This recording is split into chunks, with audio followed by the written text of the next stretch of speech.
and welcome to the Wrestlepalooza Preview. I'm Adam Wilbourn from WhatCulture. Here to look ahead to this weekend's Wrestlepalooza Premium Live event. It's set you pink, man. If you're a fan of this sort of thing, make sure to subscribe to WhatCulture Wrestling on Apple Podcasts, Spotify, Amazon Music, and YouTube, where we do daily wrestling podcasts where we not only review Raw, but also SmackDown, the show formerly known as NXT 2.0. AEW Dynamite, AEW Collision, pay-per-views, premium live events. We have interviews, roundtable discussions, and a round of the week complete. A little bit of a quiz, of course, on WrestleCulture. As I said, though, joined by Michael Hamflett to look ahead to WrestlePalooza. What's the show called again? I can't remember. Rated R Superstar. This is the only thing to look forward to this weekend, really. Yeah, I definitely can't think of anything else, nor will I talk at length about it tomorrow. Or today, depending on when you're watching this, I suppose. Yeah. Because this is Friday. Of course it's Friday, yeah. We're doing another one of our famous Friday records. Indeed. That's what we always say, 52 weeks here, 52 Fridays. I've got a wedding today. Just in case anything gets added last minute, like it did last time, in fact. It got we talked about this before. They ruined it. The Wyatt 6 tag team title match against Street Profits got added on the Go Home SmackDown. So who knows? They could stick something on that last SmackDown before what's it called again? The Palooza. Congratulations to Tom and Alice, by the way. Is that the wedding you're going to? Congratulations, Tom and Alice. Another stag do out of it. It's technically not my mate. It's my best mate's brother, but still counts. So this is not the typical SmackDown preview, but I feel like it's part of the SmackDown canon. As usual, whenever Wilbourn brings up a wedding, take this as a call out. We will attend your weddings or stags or hens or whatever nights out you've got.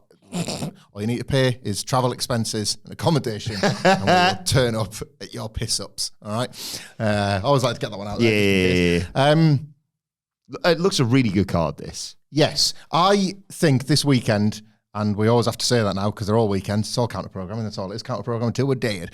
It is becoming tiresome, but this is a proper best foot forward weekend in terms of both shows, I think. They're funny as well, isn't it? It's funny. There are exceptions on each, but I would say, like Sidge pointed this out in the Raw review, that he didn't feel like this has been particularly well promoted. And I could understand if you're somebody that's preconditioned, not really like WWE, why you would think that. But my counter argument to that was the complaint about the B shows is typically like, where's this wrestler? Where's that wrestler? They have gone star heavy with this one on account of it being the big ESPN thing, on account of the fact that nobody in America seems to be able to watch it. Good luck in the other country. Like, we'll just be pressing Netflix as we always do. And there it is.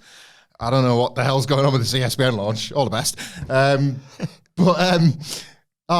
They've basically plugged one of the big names in every single match to the point where the only people missing are the ones that are either injured reality, such as Gunther, injured storyline, such as Roman Reigns, or just right now figured out of the big matches, sort of, for example, Tiffany Stratton, who's just defended her world title on television. Exactly, So, like, this, I would say, is going to be their biggest B show of the year. And maybe that's the point. Maybe they're trying to make it feel like an A show because it's that first night on ESPN.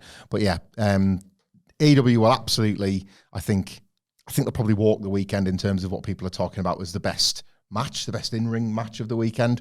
But this is like stars out the air. So this is one, if you're attending, you're kind of getting almost everything you would expect from this current crop of WWE wrestlers. Little bit, it's Cedric's corner ordinarily, but I'm having to bring Conspiracy Corner over to this side of the desk. Okay. Conspiracy Corner, whatever. Did you see, brought this up in the office this morning, the CM Punk comments about not really liking naming this show?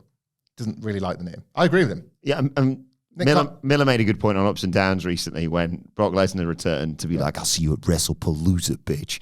Can't say it in an intimidating way, can you? It says WrestlePalooza. Stupid name. It was a stupid name when ECW used it. I've talked about how it reminds me of when people say Electric Boogaloo as the sort of sequel suffix. Palooza, a loser, whatever. Like, is it Lollapalooza? Lollapalooza. But I don't know if that's the original, but then it's certainly... Like the Simpsons episode based on going to a festival like that was Homerpalooza. I don't know where the first loser/palooza was used. The term palooza comes from Lollapalooza, but not the festival. It was a 19th century idiom for an extraordinary, unusual thing. So that's why the festival would have taken it then, because it was it was for the heads and the freaks back then, rather than So, I mean, there's nothing extraordinary about this. It's all of WWE's biggest stars coming together on a Saturday. They do that once a month. I didn't like it with ECW. Nick Khan did. Apparently, it's the same reason why New Jack ended up in the games, that kind of thing. It's his own ECW fandom. But Punk is somebody on the list that doesn't particularly like the name and has not been saying it or has been trying to avoid saying it. And I bring this up just because we've had quite a lot of fun with to the extent Cody Rhodes said it. Wrestlepalooza! And I quite like the idea that he's almost sort of, he's heard backstage Punk being like, terrible, and then not saying that. Everyone sounds so stupid when they say Wrestlepalooza, and Cody's like, I'll take that, thanks very much, mate. You want to be Don't back down. You want to be the quarterback and the QB, you got to do this sort of stuff. Watch me do it. Watch me do it the daftest way of all and get it over in a different way. And I quite like that. If that's, if that is potentially on the docket for WrestleMania next year, like, what you got? Are you prepared to do the really dumb stuff, Punk? Because I am. So yeah, just a little note on that to watch if that's going to be one of the first of their many little. If we're heading into WrestleMania season and they know that potentially that's what it's going to be. God, I'd lose my mind if they book Punk and Cody for WrestleMania. I'll lose my mind in a totally different way if they book it for WrestleMania 43. But yeah, there are kind of 5 main events on this card. Normally, I'd sort of start by going like, well, here's a kind of by the numbers match, non-title or whatever it might be. And you could argue the Usos versus the two Bronnies doesn't have a title match, doesn't have a big return in it. It's a reunion of the Usos. Working backwards, main event, opener, how do you see this show going? Well, this is counter-programming, right? This show exists on this specific weekend. Whether or not the ESPN deal was going to start, we knew that they raced through those. They started calling those NXT shows WWE ones, as it turns out, in order to get through to this ESPN part of the deal quicker, like see out the Peacock deal quicker. Evolution was part of that, cynically. But the weekend this sits on is because of counter-programming. However, right, All Out will definitely run simultaneously with WrestlePalooza. Maybe like the last hour of All Out. Yes. Run into the first hour of WrestlePalooza. But how do you approach that if you're WWE? Because All Out is a pay-per-view, like an old-fashioned, proper, I don't know, like $50 or whatever it is on like America Triller. People put the money down to watch the show. Those people are not going to be like, well, I'm having a really good time here with my $50 spent, but there is wrestling happening over there. So I guess I'll just switch this off at what should theoretically be the hottest point of the night. Yes. To see what WWE, I don't imagine that's a consumer mindset for somebody that's buying All Out. So I say all that because I feel like the WWE head will be put one of the biggest things you've got on first. Yes. Because let's dominate the conversation online. Let's see how many people we can get to change the channel because everyone's second screens now and you're watching All Out down the lens, but then you're kind of looking at your phone as well. And they're opening with that. And you might not buy the show. You might not get ESPN if you're in America or Netflix in the UK, but you might find yourself scrolling Twitter and it might distract you emotionally from, let's say, a Hangman Page versus Kyle Fletcher. Exactly. There's so much. It's like war room stuff, isn't it? You don't know what it is they're aiming for. I think they're aiming... We don't care. We'll watch both. Well, right. So I think they're aiming for a version of that where people will second screen it a bit and see if they can have their head turned slightly. But also, I think in order to measure the quality expectations, because the match might not quite have the juice, I think they're going to open with John Cena versus Brock Lesnar. See, I assumed that would be the main event. It was mentioned as the main event on Monday Night Football when it was obviously John Cena versus Brock Lesnar. I didn't think about that because I was too busy thinking about Cena and Leicester and who, the pundits who they've got, let's go now to Stephen A. Smith and the lads in the basketball banter zone to find out who they think is going to win. Yeah. Personally, I'd like Punk and AJ to main event, but too. I don't know whether that's going to actually be the case. I feel like because there's nothing attached to that, is there? Well, is there though? Right, it's big time. The stakes are if the babyfaces win, then they're theoretically both back being number one contenders for the two titles being held by the heels. You've got the potential beauty shot of Punk and AJ looking at the respective world and intercontinental titles and thinking, right, we've won this match. Next thing we're coming for is these singles titles. So you've got, and it's like a proper send the fans home happy finish as well, isn't it? AJ presumably tapping Becky Lynch out, which I think is going to be the finish. Sorry to jump ahead. That's a hell of a way to end the show. All the fans go home happy. The babyfaces have accomplished tonight's goal. AJ Lee's comeback has gone well. She's not gotten herself injured off Becky Lynch in kayfabe, or for that matter, in reality. I don't know. Brock and Cena, for me, is such a circusy, sideshowy thing that it's impossible to discern the quality of. They had, like, I think one of the all-time great WWE brawls at Extreme Rules, and then had one of the sort of like all-time shocking matches at SummerSlam 2014. Yeah. But one of the reasons they had those matches is because I think when they went just like, you know, mano-a-mano, whatever, wrestling match, the Backlash 03 match, it's better in clips than it is to watch. Yep. The rematches they had when Cena was like, yeah, you had me at SummerSlam, but I think I can get you again. It's not one that people talk about. You know, I'm not so sure what they've got. And especially at this point in their career, Cena has found a way out of the sludge of the heel run with the Cody and the Logan Paul matches. Brock, like, had a few dudskis in that, like, last long run of his, you know. I don't know what they've got, but I think looking at it and the hot crowd, and again, people on the phones that have paid for All Out and are like, Hangman's defend the title, but like, what does this weird freak show look like, you know, this Cena Lesnar thing? I think it sits as the opener. The crowd are going to be really hot for it. Mm-hmm. Like John Cena in that spot, like as the baby face again, is generating these really loud reactions. I don't know. I think like they might just think we've got something we can deliver here that doesn't necessarily, like if this goes on last and it stinks, like, and it absolutely stinks when there's no, everybody, all eyes are on it. Mm-hmm. You know, it's a bit of a weird atmosphere, isn't it? Like I want Cena to win, but only because I want it to chase Brock Lesnar out of the company again for a bit. You know, that's fair. Yeah, let's talk about it. I think Cena will win. Yeah, I'm not looking forward to it. I don't see what a Brock Lesnar win does. I am morbidly fascinated by it, as always, because I, you know, yes, Cena calls spots to the back of the arena and what have you, but like Brock's just in ring, fascinating, unpredictable.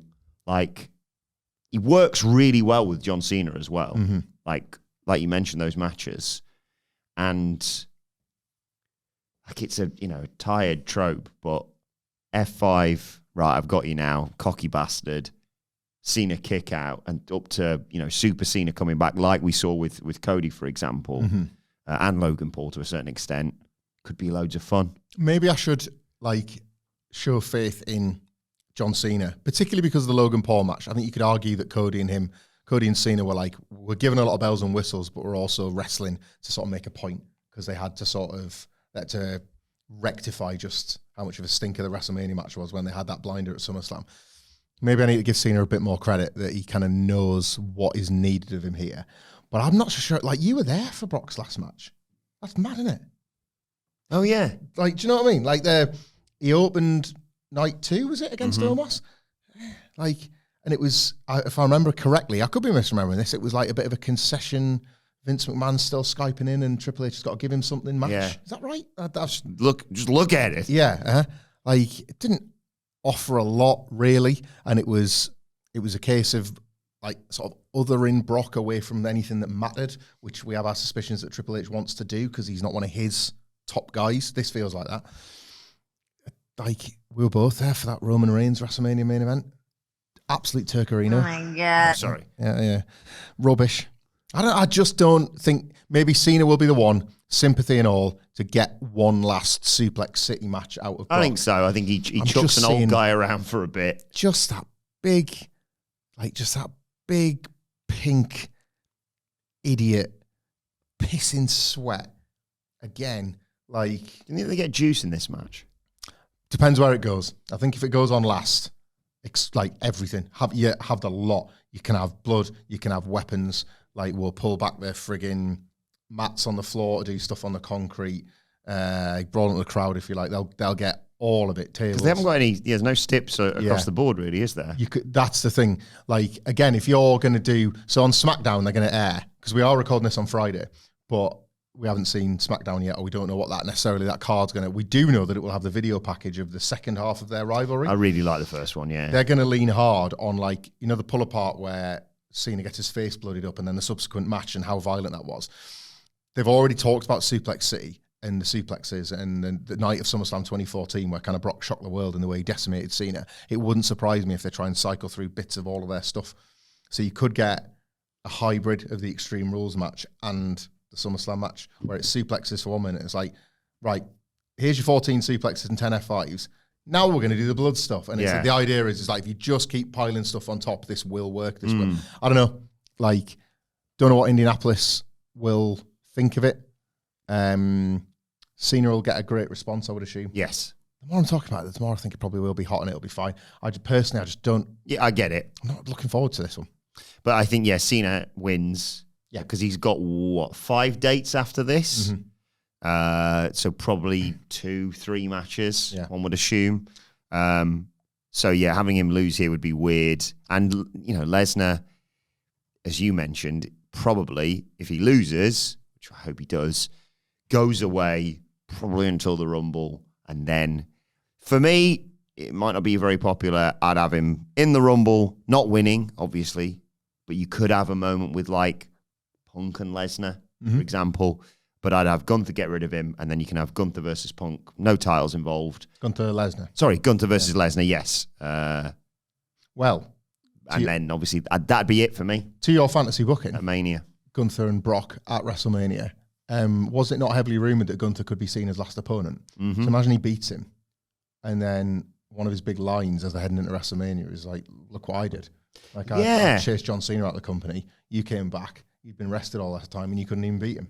Yeah, that was the hardest big match John had worked in months, and he was beating you, and I took him out for good. Like, there's a link, there's a John Cena link between the two of them then, if you were going to book that at WrestleMania.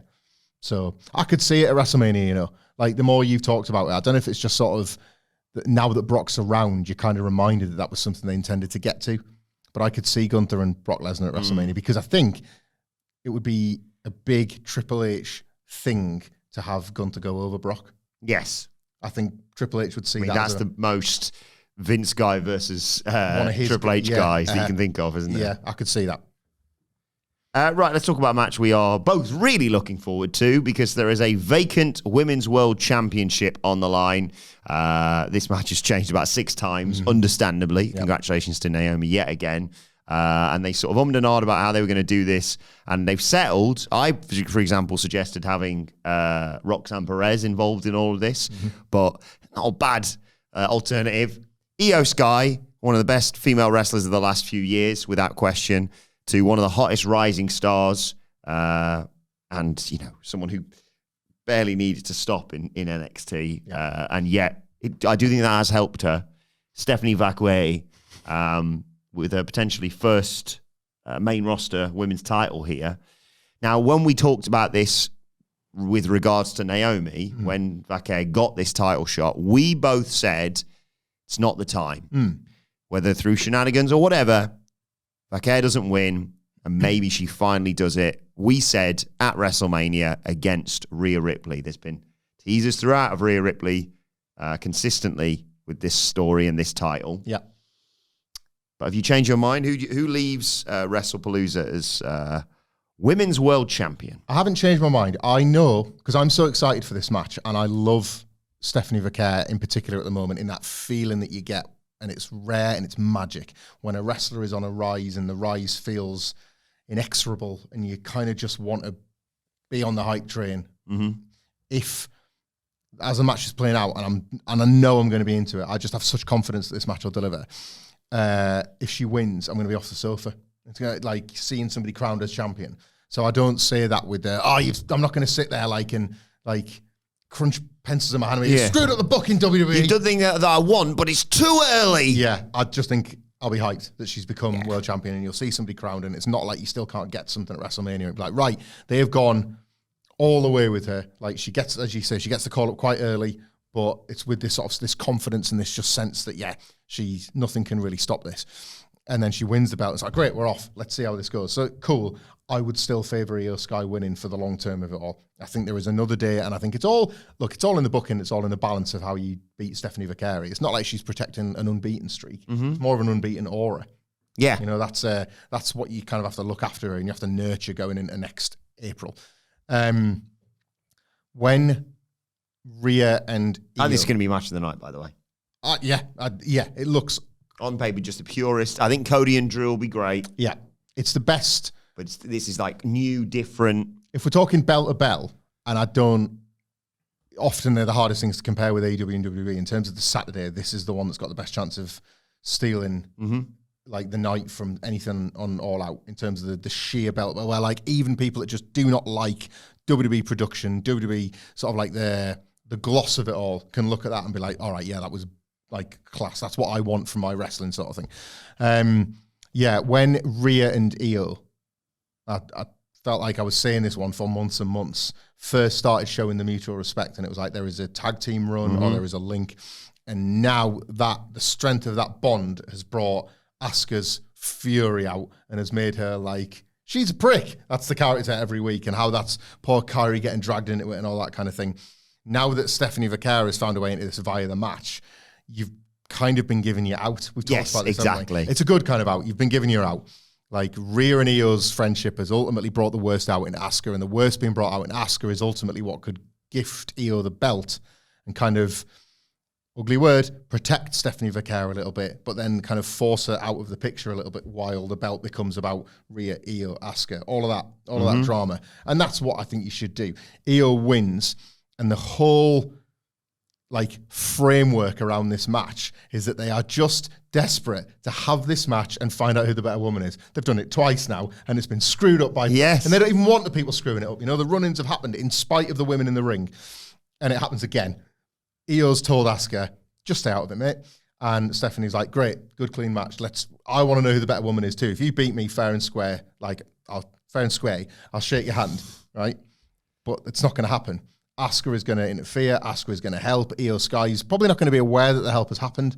You know, the stuff where like she looks and Stephanie Vaquer is suddenly down. Oh, she's in a good over the moon sort of position. Turns out it's because Asuka smashed her in the face of the belt when whatever. She wins. And then Stephanie's whole deal is, I mean, we've still not found out who the better woman is, have we? I'll catch your ass down the road. Like, I'll see, like, don't worry, there's going to be another opportunity for me. And when that day comes, I'll take that title. We will finally have I'm going to win the Rumble. Yeah, our fair and square match will come one day. It wasn't that night, but I don't blame you. I don't hold it against you. Back to business. Meanwhile, Asuka can then use that IYO's got the belt to say, see, I'm a better friend than Rhea Ripley would ever be. Rhea Ripley wouldn't come out to help you. I didn't want you. And then you sort of go off in that direction with those characters. I think Asuka is one of the best new characters, or this version of Asuka that we've seen WWE this year. I think she's completely reinvented herself. She's gone from someone who, I like Asuka, I've never disliked Asuka, but she was kind of just part of the scenery for a bit. Oh, yeah. A long time. When she came back, obviously, like, oh, great to see Asuka back. And then it was just like, yeah, it's Asuka. She's always consistent, a very entertaining presence and a fascinating in-ring performer. But she was utility, was Asuka. Yeah. Yeah. Whereas now, I'm booking in my head, like you say. I think you're right. I think IYO should and will win this because Vaquer will get her moment at WrestleMania and at the Royal Rumble for me. I think IYO's going to have her in a submission and she's going to be saying, Asuka, ref, Asuka, say her name. No, Asuka is going to get involved. Kyrie's going to be there helping, but not necessarily. And then down the road, you can do, Rio, as we're calling them, versus Asuka and Kyrie Sane. You could even into this factor, I've got to finish. IYO finally, beats Asuka. There's a version of events where Asuka wins the title off IYO, by the way. Yeah. And then Asuka drops it to Rio. But there's a version of events also where Rio are a team, and then Rhea turns on IYO because she's like, we're mates, but at the end of the day, I've always said this is the most important thing. And then Rhea's the heel going into Mania against Stephanie Vaquer, for example. You could just, it is quite the story. It's weird to say because, sometimes, and I think this year a lot of people said, we've kind of seen these matches before or versions of these matches before as we head towards WrestleMania. It is pretty cool to say the match you saw on the Raw after WrestleMania, a year later, like IYO versus Stephanie Vaquer, if you want to do Rhea doing something else, for example, is really fun as well. They love that because it's like, there she was a year ago. Yeah. Now they love that sort of stuff. And it's like, sometimes it's by accident and you get away with it. Sometimes when you can actually book towards it, it's great. It's like, you got to finish, you said. Oh, I've got to finish. So the referee gets knocked out accidentally. 2 baby faces just in the heat of battle, that kind of thing. Really nothing in it. Referee rolls to the floor, whatever. Stephanie Vaquer, it's blinded, but doesn't realize. She gets a body. Got her. Devil's kiss, but it's the ref. I mean, it absolutely can't be that for what I'm about to say, but otherwise, why not? One day we could do that. You'll understand. Booker T special guest referee? He would bloody love it. I'll take it if anything. Yeah, do it again, please. Oh no, I'm blinded. Yeah. So referee rolls the floor. Kyrie and Asuka run down. IYO hasn't seen this yet. Kyrie, trying to be helpful, goes over to the referee. They're like, I'm trying to help the referee up. I want this competitive match to continue. I'm really enjoying this. Meanwhile, Stephanie Vaquer, Devil's Kiss, right? She's got the opportunity, huge pop she's Devil's Kissing IYO SKY, and the referee's down, and you know, like, oh, she's got her now, Asuka slides into the ring, slides under Stephanie Vaquer like a car mechanic going under to look at underneath. Brilliant. I love a missed spot. Green mist to Stephanie Vaquer's face while Devil's missed during the Devil's Kiss. And like, so she's like, oh God, breaks the hold. And then like, IYO SKY's like, I don't know how I got out of this one, but then just like hits her with something. Asuka's rolled out the way. And would you believe it? Kyrie, thinking she's just trying to help a sporting contest, just happens to have rolled the referee back at that point. Oh my God. There you go. And that's the finish. And like, wow, yeah, I love Stephanie Vaquer's like green face paint that she always has. Because there is always a lot. Yeah. It's really obvious. Yeah. But yeah, there's your finish. Maybe she wears the green variant of her gear. Mm-hmm. And it's just like, the material must be leaking. Yeah, leaking gear. That happens all the time. Horns are leaking, so. Yeah, exactly. I like it. I'll take that. Yeah. Let's talk about this. Leaking gear. This match between a reunited Usos, can they coexist, versus the two Bronnies, Bron Breakker and Bronson Reed. And, well, it's also a first-time ever match, this. Mm-hmm. I know we've seen versions of this match happen about 6 weeks in a row on Monday Night Raw, but this is the first ever EMF-friendly match, Andy was telling me about this morning, right? Which is some bollocks about stickers and 5G. I mean, what are we doing? Like... Well, if you can successfully preview this match, I'm going to give you a version of a smelly sticker that I found. Right. From when I used to do the quiz in the office. Yes. One of the original soundboards, that. That was right, yeah. And you got a selection here of stickers. Mm-hmm. Smelly stickers, in fact. Remember, like, Smell-O-Vision? Yeah. 90s Doctor Who. I'm not sure if you can see this on the camera, but that's a raspberry with a thumb up saying, well done. If you don't want that, there's an apple saying, well done. Fruits that are very congratulatory. Yeah. Ice cream. Just that's cool. What else? Oh, this smells lovely. Oh, no, you're a soda guy. Yep. What about a glass of cola saying super? Great. What if you wanted an animal, but not saying well done? What about a polar bear in sunglasses saying cool? I don't know what that smells of. Success. Yeah, it's polar bears. Definitely polar. Does it smell a bit like, I don't know, the jelly beans saying great, or a strawberry with a thumb up saying well done? Wait a minute. Oh, that is nice. It says at the bottom. I feel like this is the pre-vape. Why don't you read that instruction at the bottom just for me there, mate? They all say it. I didn't notice. It says, rub and smell. With pleasure, sir. Why does that smell minty? Unlocks that. I was going to say minty fresh like a polar bear. Polar mint. Oh, like a glacier. Glacier, Fox's glacier. The words wouldn't. God, I love you. The words just wouldn't come at the front of my brain. Mate. Fox's glacier. So yeah, which sticker would you like? Strawberry, apple. Can I have the soda one that says great? Because I'm assuming they're like the radiation ones and they protect you from AEW. So what's these radiation stickers? You stick them on.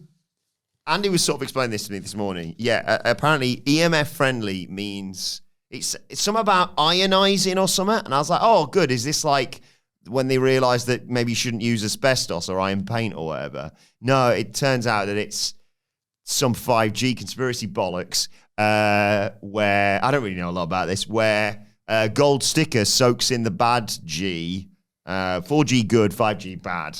Sounds legit, doesn't it? And the green shirt guy's head doesn't fall off on the front row or whatever. So if Bron Breakker spears the post with the stickers on, is he like going to be like the most radiation proof? He's imbued with, yeah. And if the sponsor doesn't like, if it doesn't sort of apply to the rest of the matches, does that mean that they're giving you radiation poisoning?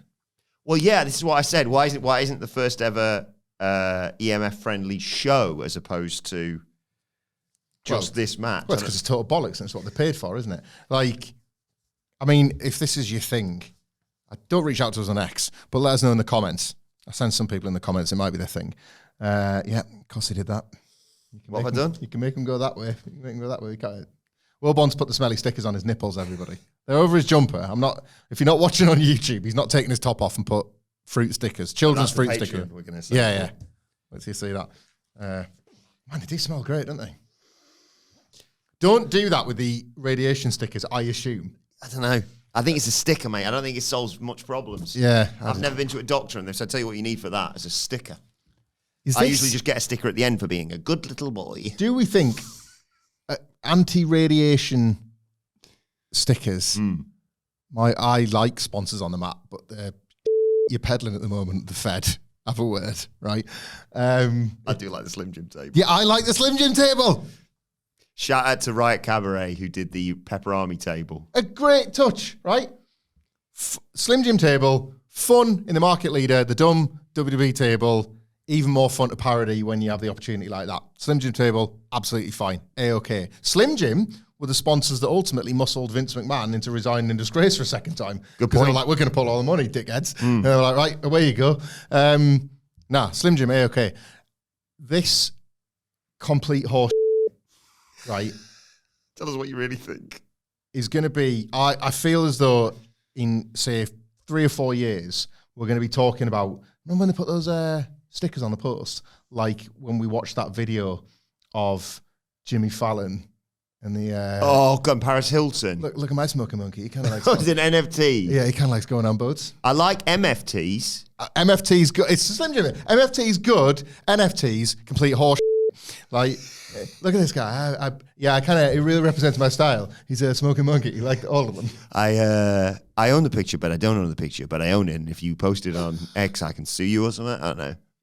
They're having to make the profile images square because they paid $65 million for this, and somebody went right click save as. I just think we'll be talking about EMF gems and stickers with the same amount of disdain several years from now. Just have a feeling. You and I both really like this Jey Uso stuff, though, don't we? Yes, I do. Let's get on to what actually matters here, not what they're going to stick on the ring post. That would be like, imagine if it was like, it's just like that, but like nicotine patches. Just all the wrestlers have got to wear them. And if it takes it off, the bad side of Jey Uso comes out. That's what's stopping him from turning Yes. heel. Oh, no. It's like, it's yeet. 5G. 5G. He's got his 5G sticker on, and then when he takes it out, it's just all the yeet escapes from him. I love that. It makes sense as well. Yep. No, I like the storyline. I can't decide if they need LA Knight to interfere as part of this, but it does feel as though Jay super kicking Jimmy by accident will lead us to a finish here. And how about this? They've played quite nicely on Raw with both Jay and LA Knight think they're right. Both of them want to do right by Jimmy Uso, but Jay doesn't love that Jimmy's, as usual, being as cool as he is with LA Knight. LA Knight's like, it's not personally against you, Jimmy, but come on, eye for an eye with your brother. We've gone too far now. We can't just shake hands on things. I need to get mine. Could LA Knight come out with reasonably good intentions? Let's say that this is the return of Paul Heyman, for example, and he's running interference on the floor, and it's like, what are you doing here? LA Knight comes to give him what for and chase him off to the back. Paul Heyman's ripping the gold stickers off the ring post. Paul Heyman's ripping the gold stickers off the ring post. He wants to take them all home and have his house be radiation-free, whatever it is. And because Bron Breakker's protected from the 5G with his tan job. Yes, and he's spared the post early doors. So he's good, he's covered. Yeah. In the vision, it's Paul Heyman that needs these stickers. Tsunami. Is that anything? Why not? Everything's something. Like, can we sell that as a tagline and get it on a ring post? Everything's something. Like, it's a sort of mental health well-being type thing. Just remember, guys, everything's something. What the f*** was I talking about? Heyman's out there causing interference. That's how these radiation stickers work. Yeah, so they get you. Forget, man. I need another sniff. I need to rub and smell. Okay. I'm back. Well, right, got some energy. Okay. Yes. Heyman comes out. I've just basically... Yeah. Oh, that Coke. That has really sorted me out. Visual gag. The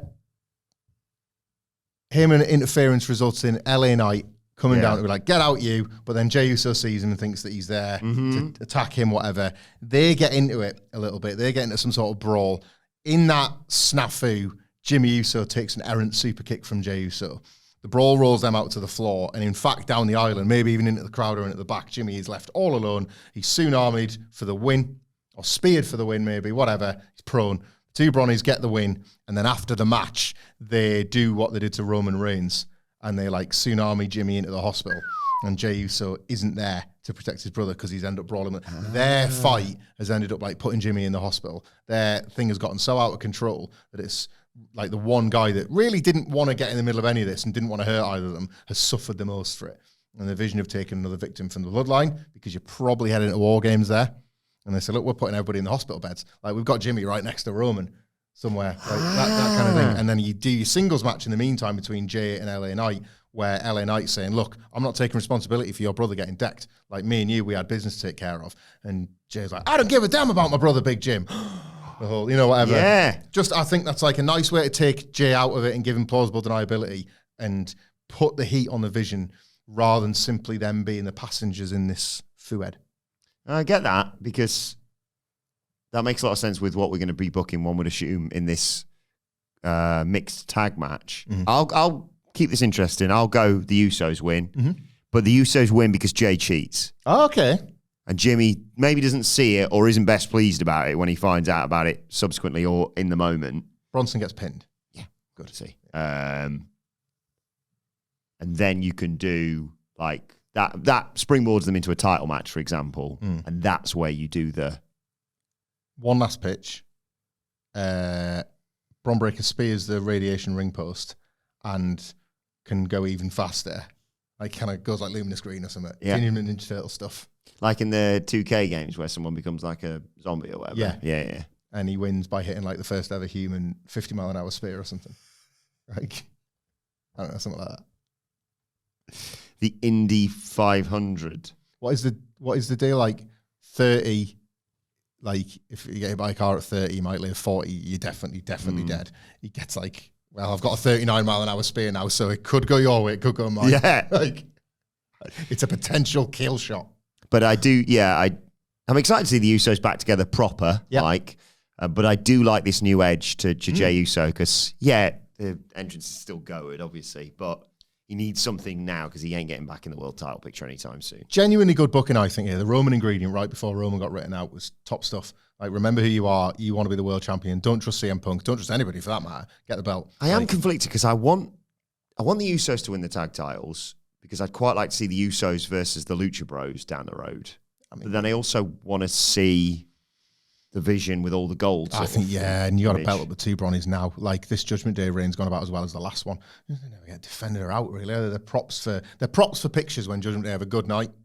That's what they are. It's like, oh, we've got all the titles. You defend them? No. Like, that's what happened with the New Day, and then the Judgment Day won it in a class match. Yeah. At least on the Vision, you feel like they're as important as they're supposed to be. Maybe you build up the Lucha Bros to take the titles from the Vision at Mania. That'd be cool. Yeah. But I'll go the Usos for this one. Let's turn our attentions to the undisputed WWE Championship now. Yep. Cody Rhodes is back. We're obviously previewing this before his appearance on SmackDown, but you can kind of guess that maybe they'll slip this matchup, actually, because obviously it's been a very violent back and forth with Drew McIntyre taking Cody Rhodes out just in time for him to go off and have, well, he didn't, Brandy did. Yep. The birth of his second child. There's Street Fighter filming as well, but Cody Rhodes just doesn't stop, it seems. I'm glad it's on this card. Yeah, I am too. Yep. But kind of a bit like I sense you're going to talk about with the All Out preview. Is there anyone in the world that thinks the challenger defeats the world champion? No, and that's all right. They can't all be like that. And I'll say the same on the All Out one as well. It doesn't necessarily doesn't negate that the wrestlers won't find the heat in the title change, even if you've thought like there's not a single person that would lay money on Drew McIntyre winning here. I think they'll probably repeat the spot with the table, chuck him back in, another Claymore kick out. Yeah, and it'll be really hot as well. I miss Cody. We said this. Stipulation's an interesting one. Like, I could see Cody Rhodes coming out on SmackDown naked as the day he was born and saying that this is like the reason I came back for Wrestlepalooza was not just to swing it about on television. It was to like show you that I'm not going to take that kind of attack line down, and I'm going to prove it to you in a insert stipulation match. Like that's not the wildest pitch when there's nothing else on this card that is currently stepped up. However, Wrestlepalooza leaves SmackDown. They have thrown away money by not booking that for the show, Wilbourn. I don't think it's going to be that. I don't know. I do enjoy the wordplay. Yeah, Cody will win, or at very least, if like I was going to say, might this not get a finish? And might they could a Randy Orton interference spot result in say Cody Rhodes getting disqualified? Drew McIntyre is very good with the righteous justification for getting rematches, for thinking, no, it's not done till I say it's done, and here's why. I've already got one win over you, Cody Rhodes, and I want to fight you again at insert show, and they have to do a title rematch. Like, Randy Orton will, if he's not involved directly, Randy Orton will kind of be the subject of this match, won't he? Because Drew took him out on SmackDown. Cody Rhodes came to Randy's aid. Randy was fighting Cody's battle really while Cody was off. He's the third person in all of this, so you expect him either to get involved or to be kind of the subject of the match. Like, maybe Drew gets the win here, and we have to run it back, but not for the belt. Okay. Maybe. I suppose if it's not main event, and you could, not that I'd like it, but you do a DQ or whatever. Randy Orton gets in the mix, interferes, and punts Drew McIntyre. And the referee has no choice but to throw it out. And do a triple threat, and Randy's about to win. Possibly, yeah. Cody takes it. Because I'm looking at Crown Jewel Pierce is 3 weeks after this show. Yeah. October 11th. The triple threat between these three would be a massive main event for Perth. Yeah. Assuming that... Oh, what are we talking about, man? Like, the bloody two Bronnies win the belts at Crown Jewel, don't they? It's Bronson Reed. Yeah, but he's he gets to win the belts. Rhea Ripley will do something big. They'll look after the wrestlers that are going to have those crowds that are in support of them. I think I like that as a triple threat actually. Orton gets involved here, and it forces a rematch of sorts. And Drew can say, "I was about to win." Yeah, and you've got a triple threat as the outcome of it. Really, match to build a match. Is there any I'm trying to visually picture the way, because Drew is. Drew typically is standing up when he's about to hit the Claymore to do this. Yeah. So you basically have to have Randy Orton embody Rey Fenix and run along the top rope to punt him in the head. Well, we've never seen that move done before. But he could just fly in an RKO him and then punt him in the head. Yeah. Take him out, RKO from anywhere. Cody's in real trouble here. 3, 2, 1. RKO before you can. Yeah. Yeah. It's a risk. Regardless, Cody's leaving as champion in it. Yeah. It's a risk to have Cody Rhodes involved in a finish that's a DQ or a count out or whatever. But I think it's in service to something else. And because it's on this card where up to a week ago you didn't even expect him to be on it, I think there's certain times where you can play with that a little bit. It's surreal to have Cody in a world title match that's sort of like, oh yeah, put that on at last minute. Yeah. Stick it on the card where you could put it on last. In the middle. You could put it on last, you could put it on first. There's a match that could go on first, Cody and Drew, for the same reasons as we're talking about. Title matches now. That's that second screen experience thing, Right, we finally got to it. The thing we're most looking forward to, without question, on this show, and that is, of course, CM Punk and AJ Lee. AJ Lee's in-ring return after, 10 years? Versus Seth Rollins and Becky Lynch, tagging together for the first time since... Stomping Grounds 2019. I've got Extreme Rules. Extreme Rules, I got mixed up. Idiot. Of course, the Lacey Evans, Baron Corbin. Lacey Evans was the special guest referee at that brilliant Stomping Ground show. Yes, she was. Which also, I just looked at the card here, also featured in the co-main event, a WWE Championship match. It was crap. Kofi versus Dolph. When he just dived out the cage. Oh my God. What a dreadful program that was. Kofi Kingston's WWE title run. What a moment winning it. What a disgrace in how he lost it.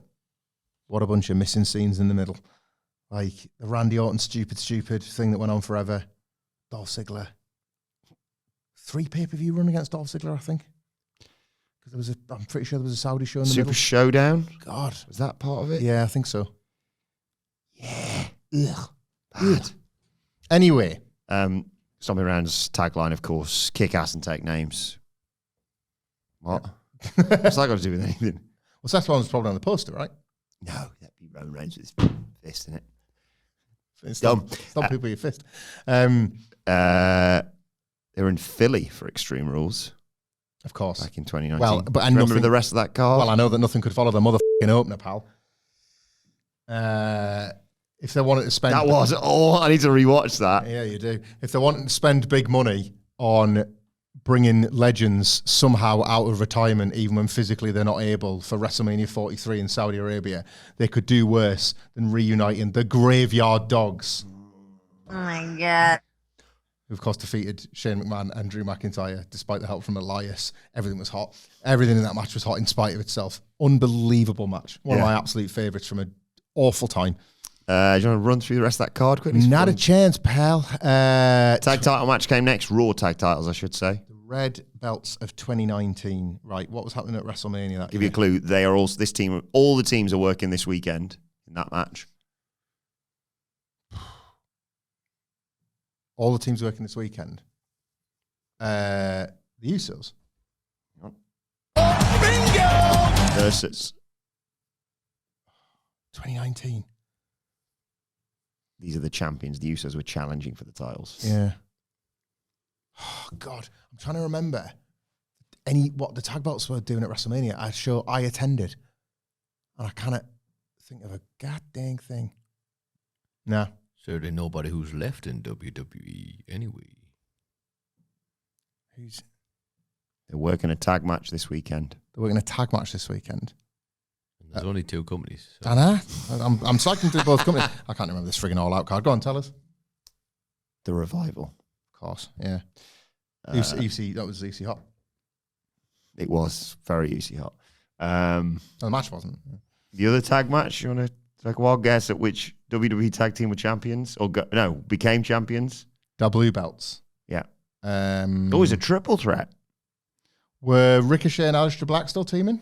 Now, Aleister Black was facing Cesaro. I'm just going to tell you that one because you'd never get it. Yep. Ugh. Was that the one where Aleister Black wore like these like poo-coloured pants? I feel like there was a show around this time where he wore poo-coloured pants. Might have been against AJ Styles at Elimination Chamber the following year. He wore some poo-coloured pants. You don't understand the meaning of my poo-coloured pants. What we talking? SmackDown tag belts, 2019. You've just said Cesaro because I would have said Nakamura and Cesaro. No. No.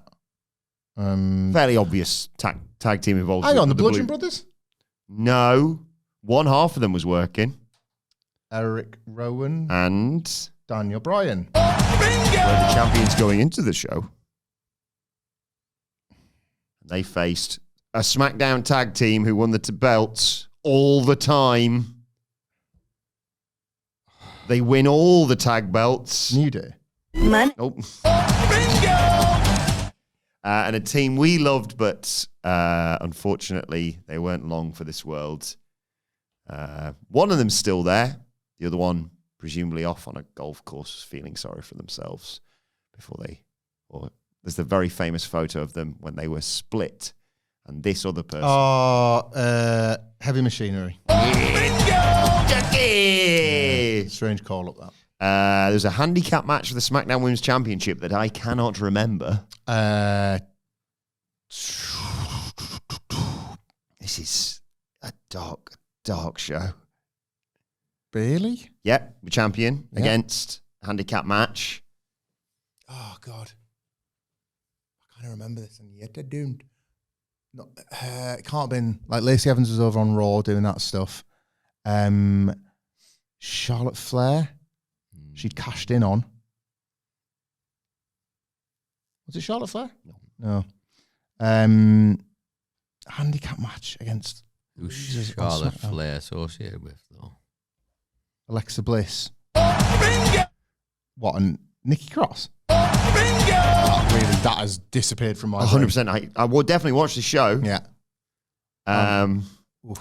Last man standing match, two big lads. Braun Strowman. And just had a big lad match last night as we record this. Bobby Lashley. Where's that gone? Yeah. Then was the SmackDown tag match. US title. Think of who was in and Samoa around. Joe. Now, Joe was working the WWE Championship match. What was should we talk Extreme Rules? Yeah. Bloody hell. God. I would have covered this show in more detail than I wanted to at the time. Podcaster would have been writing lists about like what might happen next. All. They just make it up as they go along.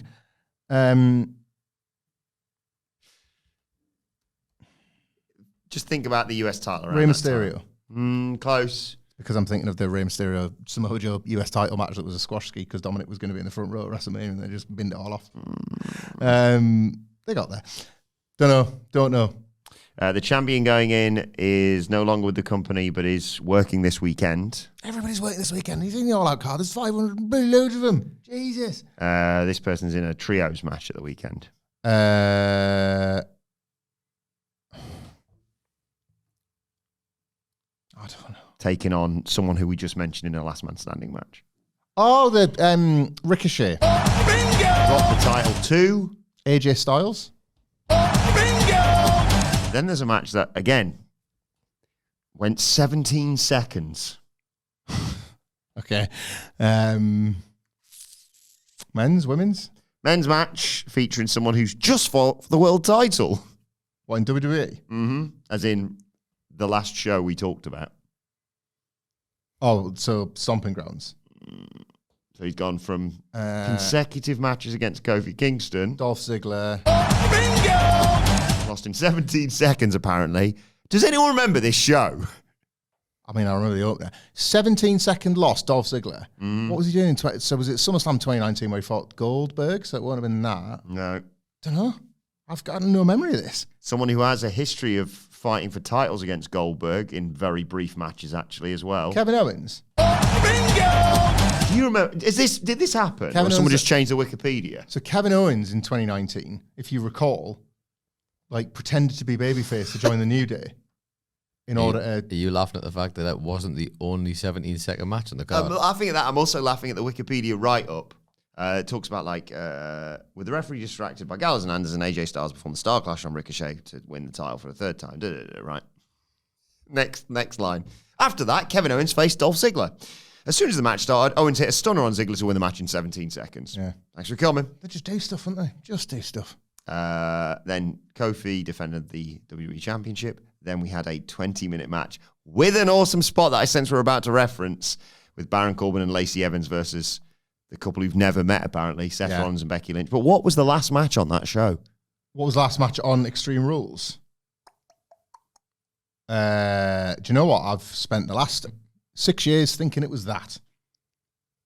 Was it Brock Lesnar cashing in on Seth at that show? Yeah. Yeah. 17 seconds, because they flipped it back at SummerSlam, didn't they? Do it again. Do it again with Seth. Has that worked? Or Have we got anyone? We got anything? Anyone care? Ever? No? Should we screw up the monopoly and let another company launch? Yeah, go on then. God, you know what followed that show, of course? WWE Smackville. That was it. That was it. Look, that was a big SmackDown branded show in Nashville. Why would you not call it SmackDown? And Dolph Ziggler, after losing in 17 seconds, obviously, boom, Kofi back Kingston main event. back in the title picture, triple threat with Samoa Joe. Yeah. Aye. Smackville.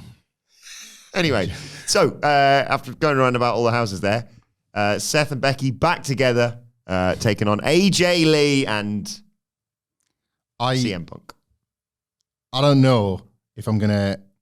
Sidge made a great point once about Cody Rhodes versus Seth Rollins from WrestleMania 38. He said he struggled to concentrate on the first 5 minutes of the match because he couldn't get over the sheer visual of Cody Rhodes making this return to WWE. It was so powerful that he just sort of stared at it going, is this real? Is this reality? And as a result, any exchange that took place in the first 5 minutes just gone forever. I feel like I might be in that same boat, marveling at the matching attires on the two teams here. Oh my God. Because the potential is out the ass. Like how Becky Lynch, a couple of WrestleManias on those like backstage things, was so jealous of Seth Rollins basically entering his, I'm going to dress in Whatever I Want era, and now she gets to be part of it too. They did that like matching leather suit business on Raw, which was terrific. Like, what are they gonna do something that intentionally pokes the bear with AJ and Punk? Like, are they gonna try and come up with some gear that like resembles a period of time in their careers and then matching it? I don't know, right? I don't have pictures for this. I'm just trying to like sort of raise the hype levels. By all means, like at Michael Hamflett on X, if you've got ideas, I would love to hear them and see them manifest on the night. AJ Lee used to work in the sort of the like the pop punk kind of plaid pattern stuff. Like, what if that's like Punk's colour scheme on his trunks? Because she'll probably wear the denim shorts and the AJ Lee, like the Love Bites spider insignia stuff. But like, he's definitely going to pair his trunks to that. And like, worst case scenario, like that's a pink and black colour scheme. He knows what he's doing with that. Like, he pays tribute to both his favourite wrestlers, exactly, Bret Hart and AJ Lee with pink and black. He'll nail it. Like, they could, like, she's not on the card yet, but if you remember, because she'd been daughter, CM Punk matched Roxanne Perez at Elimination Chamber. What? So maybe they'll like the two of them just to like make Roxanne Perez cry on Twitter, or have like one of her gays and be like, look, we're going to both match you. Try that on. Mom and Dad are working the main event. Something like that. What are these four wrestlers going to look like? I cannot wait, man. I cannot wait for it. And then the match itself will also happen and also be absolutely double treble goated. The bit where AJ Lee is selling in the ring and Seth Rollins briefly runs to the corner and looks as if he's going to stomp her, and then CM Punk catching eyes with that and being like, I'm going to kill you, mate. I'm going to absolutely rip your head off for this, mate. Tackles him to the floor, and that like frees up the space for the women to get back into it. Like, I do think AJ Lee will trap Seth Rollins in like the octopus. I think Becky's going to hit a manhandle slam on Punk as well. Yeah, that feels like the spot, doesn't it? Seeing it. The slaps will like lead to it or something, and like Punk's fuming. He's like, he looks like the miss is about to send, and he kind of charges at her, and then she's like, right, well, up you go, down, manhandle slam. And yeah, the tease of Seth Rollins hitting the stomp on AJ Lee, on the neck of AJ Lee. Like, the heat for that is going to be out the air. Punk, like, just clapping eyes on it. And excuse you? And just like the fume that will just engulf him before he tackles him out the ring and leaves it for the women to do the finish, where I do think AJ Lee will tap Becky Lynch out. I think Seth might do something to like screw up Becky as well, because he's so obsessed. Yeah. Like, Punk's just all there, like, it's all AJ, you know, da-da-da-da-da. And then, like, Seth's like, yeah. So, like, whether he does the Charlie Haas rope hit as Becky's on the apron, I don't know. Oh, God, I'm sorry. Oh, bollocks, I was going to do my dive. Possibly. And, like, because they're heels and they're having a lot of fun with it, you can just totally wave it away, can't you? Like, Becky the next night is like, I didn't love that, but we're all right. You know, we're going to be okay. Yeah. I can't wait for this. I just think they'll nail it. I think they will absolutely nail this. I think, obviously, so much of it is in preservation and protection of the aura of AJ Lee. That, like, I think you'd be mad based on how well her run has gone so far not to line her up for the IC title. Yeah. Like, AJ Lee, can she hit a GTS? Yeah, why not? On Seth, I mean. Yeah, why not? Bloody hell not. Like, or maybe, you know, maybe one on Becky for like, stop slapping my husband. It's all about how much you want to give this crowd and give away in the match. It's a good point, yeah. Like, if you want to hold some stuff back, you can do. This is why I want it to main event. Yeah, me too. I think they can just go all out, like, do everything, no pun intended, do everything, do all of it, because the singles matches that we're presumably going to get off the back of this don't, like, it doesn't matter if you've hit all the mixed tag spots and you've done, AJ did this to Seth, like, Becky did this to Punk, whatever. You've kind of got that out of your system in the place where it needs to happen in order to get to the singles matches. Like, Becky Lynch having manhandle slammed CM Punk, turning up on Raw and saying to AJ Lee, when you put your hands on my husband, like that kind of hypocrisy and all that. Like, it's I'd I'd have Seth in an attempt to get away from another Punk match. Like, all Punk does, he doesn't do anything physical. I mean, it sounds morbid, but the spot with a stomp on AJ Lee is insane. Just a tease of it, you know? But, like, maybe to stop Becky from slapping him, he just grabs her hand and then AJ Lee comes in and takes her out. But Seth says, you put your hands on my wife, I'm never going to be defending this title against you again. Yeah, back of the line. Yeah, that'd be Is this going to be one of those ones where, I don't know where it's going to land, but... Sorry, that'd be such a funny bit. The Vision come out, licking their wounds on Raw, and Becky's like, you had the temerity to put your hands on my husband. I see you and I see what you want. And it's worked, AJ. Me and you, the Intercontinental title, crown jewel. And then everyone's like, whoa. Becky passed the mic over to Seth. You had the temerity to put your hands on my wife. You're never going to fight for this title again. Like, you do the like for like, and like, he gets it. I've won. This is going to be one of those shows I sense. I don't know whether if this is coming on early or whether they save it to the end. Because like it's a Saturday, so here in the UK, you could easily just avoid all spoilers and on Sunday wake up and watch, obviously Wrestlepalooza first, and then All Out back to back. But I sense I'm going to get back on Saturday from this wedding and be like, all right, kids stuff in the afternoon. Presumably this is like a midnight start for us. Wrestlepalooza will be All Out's 8 o'clock, I think. Yeah. In the UK. And then I'll watch the first. Because I did this with whatever the last one was. I'll watch the first match and then I'll turn it off and watch it in the morning. 3 hours later. Oh, Brock's back. Okay. See that one coming? I am counter-programming both shows by going to a gig. Ooh. So, and the gig's an early-ish start, but after that's finished, I'm going to get faced. So I'll be waking up and watching both shows with a hangover on Sunday morning. We're on the telly, I think, against Aston Villa, Sunderland. There's 2 o'clock kickoff. So I'll probably stick one in before the I presume you got all the dad dues though before that. My wife is taking my children to see the in-laws. Adele, you are a wonderful woman. She's the best in the business. Basically, knowing that there's a lot of wrestling, a lot of football, and a lot of disgustingly hungover husband to contend with. She's just like, you know what? Just going to lift the family out of this situation. Open the windows in the house before I get back. And like, I might watch All Out first before the football because the kids have taken a massive interest in Wrestlepalooza. Like this is that thing about what I keep. Or watch Wrestlepalooza first and then pretend you haven't and just call every spot. Just watch it. I reckon he's going to hit with a GTS here. Oh, probably get him. it's like your dad's a pretty smart booker over here. Stick with your dad. That's why he works in it. I told you when I got completely rumbled by the John Cena Logan Paul false finish. When like the kids was running, it's like, has he got him? I'm telling you, man, Cena's got one more kick out and FU in him here because they were clearly leading the Cena counter. It was when Logan was setting up the "You Can't See Me." He's got one more counter and attitude adjustment, and that'll be the win. It's like, oh, he did it. 1, 2, stick with your dad. Oh, he's kicked out. Shut up then, dad. Nothing. So like, I'll probably watch All Out. Watch the match, and then the kids will be back and we can watch Wrestlepalooza together because, like I say, they're kind of mostly into the, can we watch this bit of Raw? Can we watch, like SmackDown, they'll watch all of them while having breakfast, but for the most part, they're like the stars, they're like the big incident stuff on TV. This is a show. It's all incident. All Incident City Jones is the alternate nickname that CM Punk's been calling it. So, yeah.